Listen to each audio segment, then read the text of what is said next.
نحمده ونصلي على رسوله الكريم اما بعد فاعوذ بالله من الشيطان الرجيم بسم الله الرحمن الرحيم رب اشرح لي صدري ويسر لي امري واحلل عقدة من لساني يفقهوا قولي. باب حسن الخلق، حسن خلق کا بیان. قال اللہ تعالی وانک لعلی خلق عظیم، وقال تعالی والکاظمین الغیظ والعافین عن الناس. اللہ تعالیٰ کا ارشاد ہے بے شک آپ عظیم الشان خلق کے مالک ہیں. خطاب ہے نبی اکرم صلی اللہ علیہ وسلم سے جو اخلاق حسنہ کا بہترین نمونہ تھے. آپ کا اخلاق دنیا میں تمام انسانوں سے بہترین اخلاق تھا، جس کی تعریف اللہ سبحانہ وتعالیٰ نے بھی فرمائی. اور آپ صلی اللہ علیہ وسلم نے خود اپنے بارے میں بھی فرمایا بعثت لأتمم مکارم الاخلاق، کہ میں اس لیے بھیجا گیا ہوں تاکہ اخلاق میں سے بہترین چیزوں کی تکمیل کر دوں، ان کو پورا کر دوں. قرآن پاک کی ایک اور آیت ہے والکاظمین الغیظ والعافین عن الناس، کہ ضبط کرنے والے ہیں غصے کو اور درگزر کرنے والے ہیں لوگوں سے. قزمہ کا معنی ہوتا ہے قزمۃ القربہ، کہ پانی کی جو مشق ہوتی ہے اس کے اوپر جو اس کا تسمہ ہوتا ہے اس کو باندھنا، تاکہ پانی اس لیدر بیگ سے یا اس مشق کے اندر سے باہر نہ آئے. تو اسی طرح غصے کے وقت اپنے آپ کو ضبط کرنا، کنٹرول کرنا، تاکہ انسان کے غلط جذبات جو ہیں وہ زبان پر نہ آئیں. یہ دراصل کاظمین الغیظ کا مطلب ہے. والعافین عن الناس، نہ صرف یہ کہ غصے کو دبا دیا جائے، بلکہ جس وجہ سے غصہ پیدا ہوا ہے یا جو قصور یا جو سبب، اس کو معاف بھی کر دیا جائے. اور معاف کرنے کے لیے جیسا کہ آپ جانتے ہیں کہ ایک لفظ غفرہ ہوتا ہے بخشنا، اور ایک ہوتا ہے عفو، معاف کرنا. عفو کا مطلب ہوتا ہے مٹا دینا، غفرہ کا مطلب ہوتا ہے ڈھانپ دینا. آپ دیکھیں کہ اگر کسی جگہ پر داغ لگا ہو تو اس کو دور کرنے کے دو طریقے ہوتے ہیں. ایک تو یہ کہ اس کو ڈھانپ دیا جائے، اور دوسرا یہ کہ اس کو صاف کر دیا جائے، اس کو مٹا دیا جائے. ان دونوں طریقوں میں جو بہترین طریقہ ہے وہ یہ کہ گندگی کو جڑ سے اکھاڑ پھینکا جائے اور بالکل ہی اس کو صاف کر دیا جائے. گویا غصے کے آنے سے پہلے جو دل کی کیفیت تھی اچھے وقت کی، اس کو واپس لوٹا دیا جائے اور برے جذبات کو زیادہ دیر تک دل میں جگہ نہ دی جائے. اس سلسلے میں جو احادیث ہیں، پہلی حدیث ہے وعن انس رضی اللہ عنہ قال كان رسول اللہ صلی اللہ علیہ وسلم احسن الناس خلقا متفق علیہ. متفق علیہ حدیث یعنی بخاری اور مسلم کی روایت ہے. حضرت انس رضی اللہ تعالی عنہ سے مروی ہے کہ رسول اللہ صلی اللہ علیہ وسلم تمام لوگوں سے زیادہ اچھے اخلاق کے مالک تھے، اور آپ کے اس مرتبے میں کسی قسم کا شک ہو بھی کیسے سکتا ہے جبکہ اللہ تعالیٰ آپ کے بارے میں فرما رہے ہیں وَإِنَّكَ لَعَلَى خُلُقٍ عَظِيمٍ. وعنه قال ما مسست ديباجا ولا حريرا ألين من كف رسول الله صلى الله عليه وسلم ولا شممت رائحة قط أطيب من رائحة رسول الله صلى الله عليه وسلم ولقد خدمت رسول الله صلى الله عليه وسلم 10 سنين فما قال لي قط أف ولا قال لشيء فعلته لما فعلته ولا لشيء لم افعله الا فعلت كذا. متفق علیہ. حضرت انس رضی اللہ تعالی عنہ سے مروی ہے، فرمایا میں نے کسی ریشم اور دیباج کو نہیں چھوا جو حضور صلی اللہ علیہ وسلم کی ہتھیلی مبارک سے زیادہ ملائم ہو، اور نہ میں نے ایسی خوشبو سونگھی جو حضور صلی اللہ علیہ وسلم کی خوشبو سے زیادہ پیاری ہو، کیونکہ آپ طہارت اور پاکیزگی کا بہترین نمونہ تھے. مسواک ہی کے بارے میں یعنی منہ کی صفائی کے بارے میں آپ صلی اللہ علیہ وسلم کے فرامین تو الگ، خود آپ کا جو اپنا طرز عمل تھا کہ روزے کی حالت میں آپ صلی اللہ علیہ وسلم اتنی مرتبہ مسواک کرتے تھے کہ صحابہ کرام کہتے ہیں کہ ہم گن نہیں سکتے تھے، یعنی ان گنت مرتبہ مسواک کرتے تھے، تاکہ روزہ رکھنے کے بعد انسان کے منہ سے جو ناگوار قسم کی اسمیل آتی ہے وہ دوسروں کو اذیت اور تکلیف کا سبب نہ بنے. لہذا یہاں پر آ رہا ہے کہ اور نہ میں نے ایسی خوشبو سونگی جو حضور صلی اللہ علیہ وسلم کی خوشبو سے زیادہ پیاری ہو، اور وہ ایسی خوشبو تھی جو حقیقی روحانی پاکیزگی کی اور جسمانی طہارت کی وجہ سے تھی. اور اگر ایک انسان جسمانی طور پر پاکیزگی نہ اختیار کرے اور روحانی طور پر اس کے خیالات اور اس کا سوچیں جو ہیں وہ پاک نہ ہو تو خواہ بظاہر کتنے بھی پرفیوم چھڑک لیے جائیں اس سے فرق نہیں پڑتا. اور یہی وجہ ہوگی کہ آپ نے دیکھا ہوگا کہ بعض لوگ جیسے مثال کے طور پر دوسرے مذاہب کے ہوتے ہیں ان کے جسم سے بھی ایک خاص قسم کی اسمیل آتی ہے. تو یہ فرق کس چیز کا ہے؟ حالانکہ انسان تو سب انسان ہیں اور صفائی سبھی کرتے ہیں، لیکن یہ فرق ہے ایمان کا. کیونکہ شرک کے بارے میں خاص طور پر فرمایا گیا کہ بتوں کی گندگی سے بچو. حالانکہ وہ جسمانی گندگی نہیں ہے لیکن اس کے اندر جو ایک روحانی ناپاکی ہے اس تصور میں کہ اللہ تعالیٰ کے ساتھ کوئی اور بھی اس کی عبادت میں یا اس کے مرتبے اور مقام میں شریک ہے یا اس کی ہستی میں شریک ہے، یہ اللہ تعالیٰ کے نزدیک سب سے زیادہ ناپسندیدہ ترین بات ہے. پھر وہ کہتے ہیں کہ میں نے 10 سال تک حضور صلی اللہ علیہ وسلم کی خدمت کی اور آپ نے مجھے کبھی اف تک نہیں کہا. جو کام میں نے کیا آپ نے کبھی نہیں کہا تو نے یہ کیوں کیا، اور جو کام میں نے نہ کیا آپ نے کبھی نہیں فرمایا کہ تم نے یہ کام کیوں نہیں کیا. وعن الصعب بن جثامة رضی اللہ عنہ قال اہدیت الى رسول اللہ صلی اللہ علیہ وسلم حمارا وحشیا فرده علی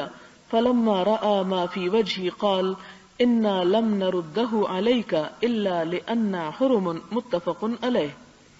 حضرت صعب بن جثامہ رضی اللہ تعالی عنہ سے مروی ہے، فرمایا میں نے حضور صلی اللہ علیہ وسلم کی خدمت میں ایک وحشی گدھا پیش کیا ہدیتاً، تو آپ نے گدھا واپس کر دیا. پھر جب آپ نے میرے چہرے کے تاثرات دیکھے تو فرمایا ہم نے گدھا صرف اس لیے واپس کیا ہے کہ ہم نے احرام باندھا ہوا ہے. یہاں پر آپ دیکھ رہے ہیں کہ حضور صلی اللہ علیہ وسلم کو وحشی گدھا، جس کو اردو میں نیل گائے بھی کہا جاتا ہے، جس کا شکار کیا جا سکتا ہے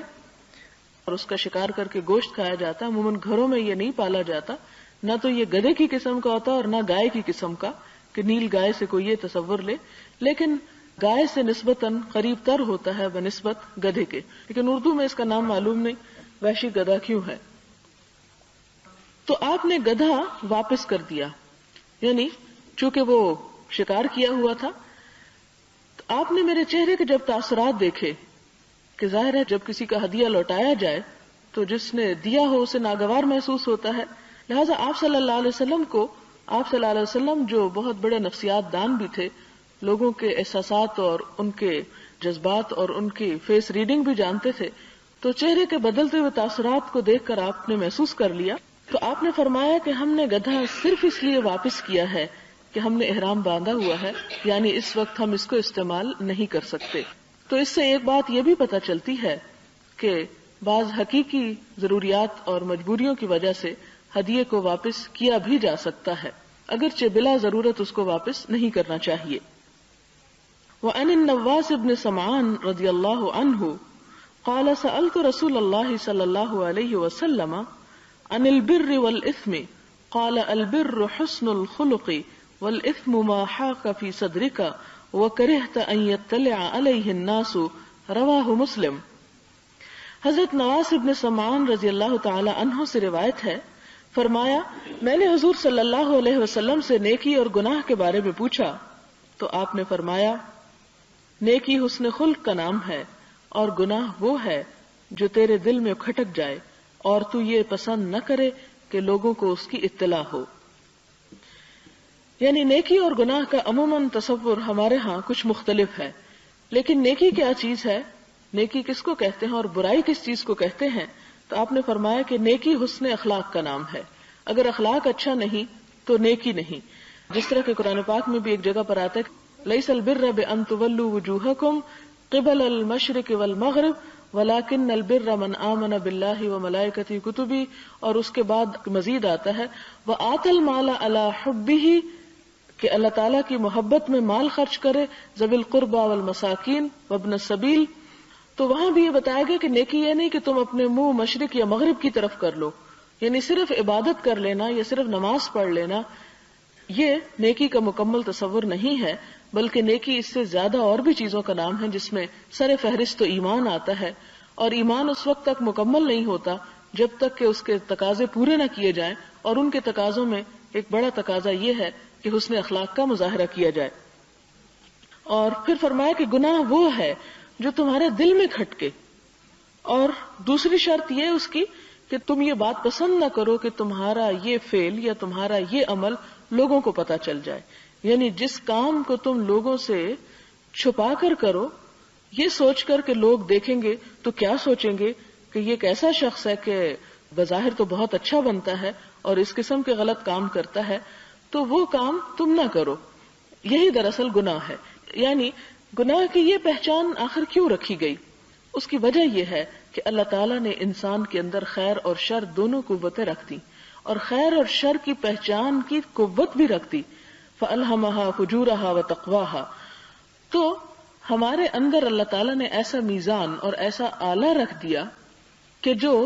فوراً ڈیٹیکٹ کر لیتا ہے باہر کے خیر اور شر کو۔ جیسے آپ دیکھیں کہ اگر فضا میں کہیں ایسا جہاز جا رہا ہو کہ جو آپ کی نگاہیں نہ دیکھ سکتی ہوں، تو وہ آلات جو ان چیزوں کو ڈیٹیکٹ کر سکتے ہیں وہ دیکھے بغیر بھی اور کوئی وجود اور جان رکھے بغیر بھی ان سب چیزوں کو اپنے اندر محفوظ کر لیتے ہیں۔ اسی طرح آپ دیکھیں کہ آپ کی آنکھیں آپ کے جسم کے اندر نہیں دیکھ سکتی، لیکن ایکس رے مشین اور الٹرا ساؤنڈ مشین جو ہے وہ آپ کے اندر تک کی چیزوں کو دیکھ لیتی ہے، کیونکہ اس میں وہ خاص قوت ہے جو آپ کے اندر، آپ کی بظاہر آنکھوں میں وہ قوت نہیں۔ اسی طرح اللہ تعالیٰ نے انسان کے اندر جو خیر اور شر رکھا، پھر اس کے اندر اتنی قوت رکھی کہ وہ خارجی شر اور خیر کو بھی پہچان لے۔ لہذا انسان جب کسی خیر سے گزرتا ہے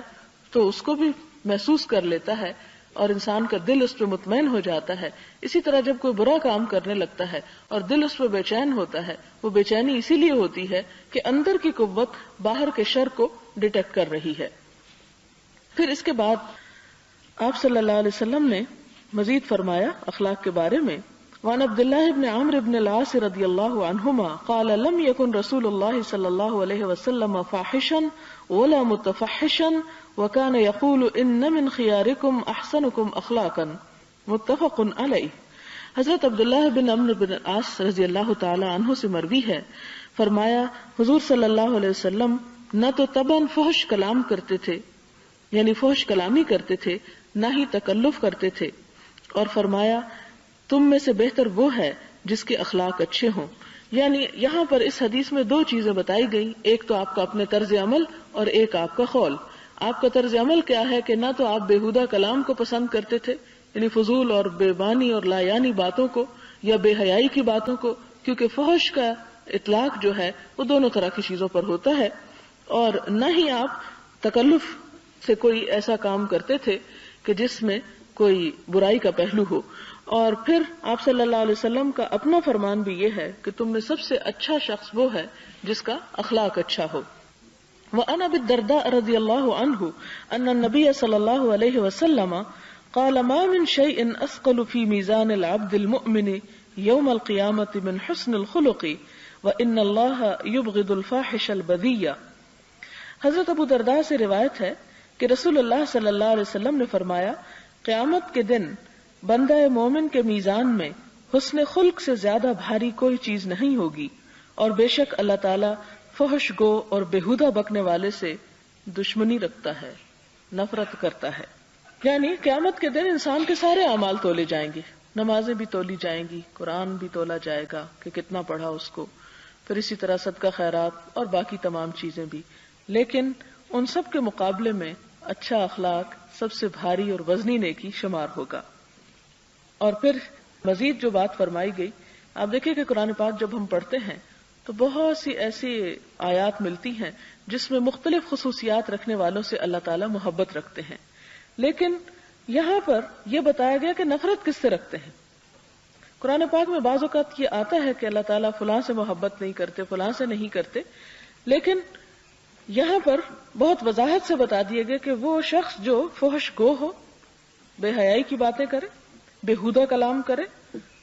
اس سے اللہ تعالیٰ نفرت رکھتے۔ آپ دیکھیں کہ انسانوں میں سے بھی جو کریم النفس لوگ ہوتے ہیں ان کو اس قسم کی گفتگو اور باتیں اور بیکار چیزیں پسند نہیں آتی۔ اسی طرح اللہ تعالیٰ جو خود خوبصورت ہے، خوبصورتی پسند کرتا ہے، تو وہ خوبصورتی نہ صرف یہ کہ لباس میں اور جسم میں اور باقی چیزوں میں بلکہ انسان کے طرز عمل میں پائی جائے، اس کا اللہ تعالیٰ انسانوں سے مطالبہ کرتے ہیں۔ وعن ابی ہریرہ رضی اللہ عنہ قال سئل رسول اللہ صلی اللہ علیہ وسلم عن اکثر ما يدخل الناس الجنہ قال تقوى اللہ وحسن الخلق وسئل عن اکثر ما يدخل الناس النار قال الفم والفرج۔ حضرت ابو ہریرہ رضی اللہ تعالی عنہ سے مروی ہے، فرمایا حضور صلی اللہ علیہ وسلم سے اس چیز کے متعلق پوچھا گیا جو لوگوں کو سب سے زیادہ جنت میں داخل کرے گی، یعنی جس صفت کی بنیاد پر وہ جنت میں جا سکیں گے۔ تو آپ نے فرمایا خوف خدا اور حسن خلق، یعنی تقوی اور حسن اخلاق۔ پھر آپ سے پوچھا گیا کہ کون سی چیز لوگوں کو سب سے زیادہ دوزخ میں داخل کرے گی، تو آپ نے فرمایا منہ اور شرمگاہ، کیونکہ منہ کی جہاں تک بات ہے تو اس میں یہ ہے کہ انسان ایک تو غلط کلامی سے اس جگہ پر پہنچ سکتا ہے، اور دوسرا یہ کہ منہ اور کھانے کی لذت کی وجہ سے رزق حرام جو ہے وہ انسان کو جہنم میں لے جانے کا سبب ہو سکتا ہے۔ اور دوسری طرف شرمگاہ کا بھی کہ ظاہر ہے کہ زنا وغیرہ کی طرف اشارہ ہے اس میں، کہ یہ دو گناہ ایسے ہیں کہ جو انسان کو اللہ تعالیٰ سے دور کرنے والے ہیں۔ وَأَنْهُ قَالَ قَالَ رسول اللہ صلی اللہ علیہ وسلم اکمل المؤمنین ایمانا وَأَحْسَنُهُمْ خُلُقًا وَخِيَارُكُمْ خِيَارُكُمْ لِنِسَائِهِمْ۔ حضرت ابو ہریرہ رضی اللہ تعالی عنہ سے مروی ہے، فرماتے ہیں کہ حضور صلی اللہ علیہ وسلم نے فرمایا مومنوں میں سے کامل ایمان والا وہ ہے جس کے اخلاق اچھے ہوں، اور تم میں سے بہتر وہ ہے جو اپنی عورتوں سے اچھا سلوک کرے۔ یعنی یہاں پر حسن اخلاق کے بارے میں معیار دے دیا گیا کہ اچھے اخلاق کا مظاہرہ سب سے زیادہ انسان کہاں کر سکتا ہے، یا کسی انسان کا اخلاق کہاں پر ٹیسٹ کیا جا سکتا ہے، تو اس کی جگہ بتا دی گئی۔ فرمایا کہ سب ایمان کا دعویٰ کرتے ہیں، لیکن ایمان والوں سے بھی مطالبہ کیا جاتا ہے کہ ایمان لے آؤ۔ تو وہ لے آؤ جو ہے وہ اس کا معنی کیا ہے کہ اخلاق کا مظاہرہ کرو، اور یہاں پر فرمایا کہ سب سے بہترین اخلاق اس کا ہے جو اپنی بیوی کے ساتھ اچھے اخلاق سے پیش آتا ہے۔ لیکن یہ نہیں کہا گیا کہ وہ بیویاں اچھی ہیں جو شوہر کے ساتھ اچھے اخلاق سے پیش آئیں، تو یہ تو انڈرسٹوڈ ہی ہے، ظاہر ہے کہ ون وے ٹریفک تو چل نہیں سکتی، کہ اگر شوہر بہت اچھے اخلاق کا مالک ہو اور بیوی ہر وقت بد اخلاقی کا مظاہرہ کرے تو جواباً پھر وہ بھی بد اخلاقی پر اتر آئے گا۔ اسی طرح اگر بیوی بہت اچھے اخلاق کی مالک ہے تو شوہر بھی اچھی طرح پیش آئے گا، اور اگر شوہر بد اخلاقی کرے گا تو بیوی کی طرف سے بھی بد اخلاقی دیکھے گا۔ تو اس لیے ایک کا ذکر کر دینا دراصل دونوں کے لیے اس میں نصیحت ہے۔ اس کی کیا وجہ ہے کہ انسان سب کے ساتھ اچھا سلوک کر لیتا ہے لیکن گھر والوں کے سامنے نہیں کر سکتا؟ وہ شاید اس لیے کہ گھر والوں سے ایکسپیکٹ زیادہ کرتا ہے، اور عموماً انسان گھر والوں سے صرف حقوق کا مطالبہ کرتا ہے اور ہر ایک اپنا اپنا حق لینا چاہتا ہے، جبکہ دینے کی طرف توجہ کم ہوتی ہے۔ حالانکہ انسان گھر والوں کے ساتھ جب اچھا برتاؤ کرتا ہے تو جواباً اچھا ہی ملتا ہے۔ اور پھر یہ کہ انسان کو اس بات کا انتظار نہیں کرنا چاہیے کہ کوئی اچھا کرے تو میں کروں،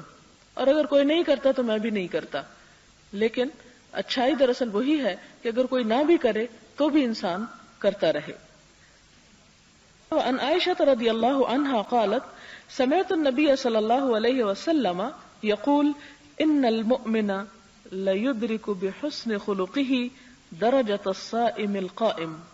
حضرت عائشہ صدیقہ رضی اللہ تعالی عنہا سے مروی ہے،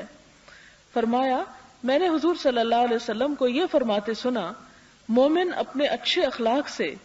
رات کو قیام کرنے والے اور دن کو روزہ رکھنے والے کا درجہ حاصل کر لیتا ہے۔ یعنی جیسے اگر کوئی سارا سال دن بھر روزہ رکھے اور رات بھر نمازیں پڑھے اور جتنی نیکی یا اجر اور ثواب کمائے، اتنا ثواب وہ شخص کما سکتا ہے جو اگرچہ ساری رات عبادت نہ بھی کرے لیکن لوگوں کے ساتھ حسن معاملہ سے پیش آئے۔ وعن ابی امامۃ الباہلی رضی اللہ عنہ قال قال رسول اللہ صلی اللہ علیہ وسلم انا زعیم بیت فی ربض الجنہ لمن ترک المراء وان کان محقا وببیت فی وسط الجنہ لمن ترک الکذب وان کان مازحا وببيت في أعلى الجنة لمن حسن خلقه. حضرت ابو امامہ الباہلی رضی اللہ تعالیٰ عنہ سے مروی ہے، فرماتے ہیں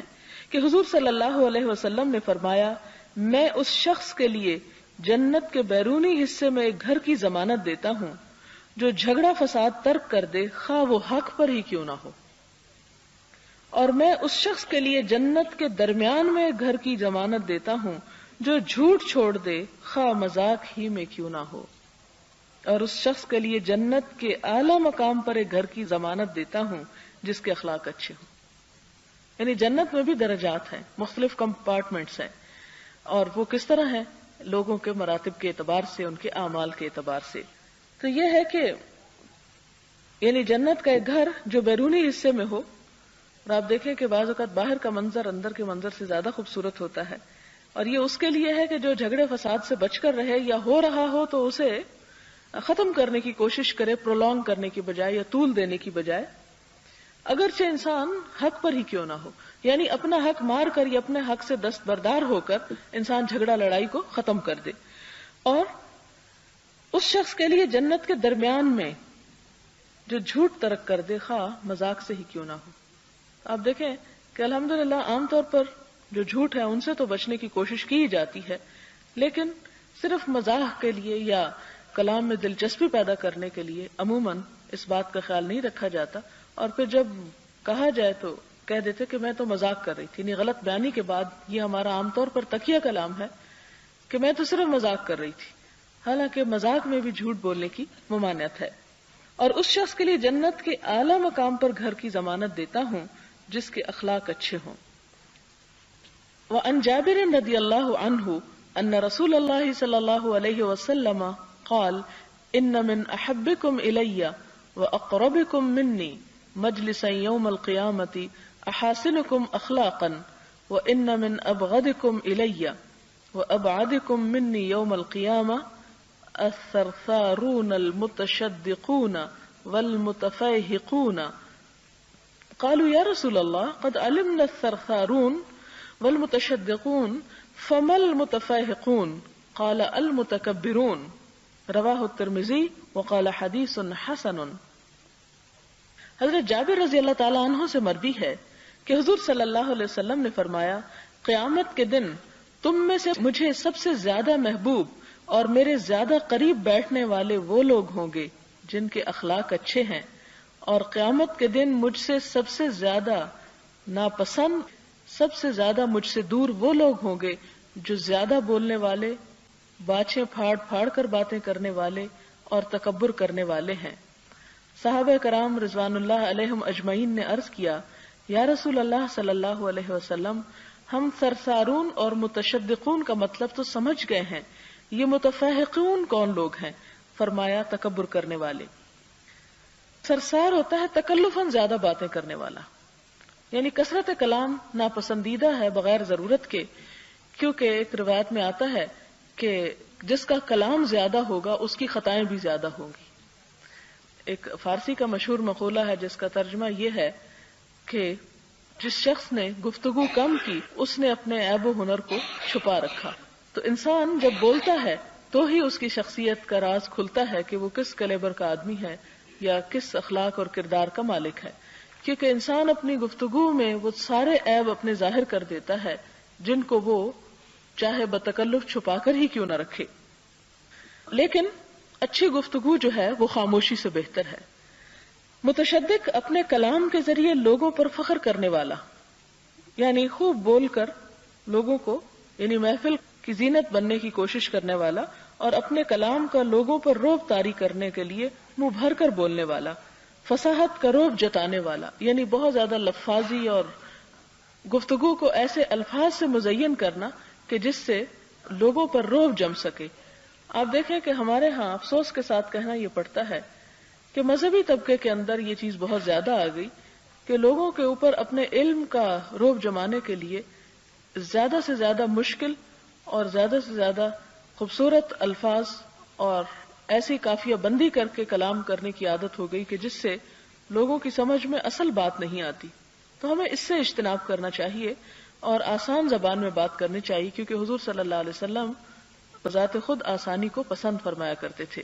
یعنی تن آسانی کو نہیں، امور میں آسانی کو۔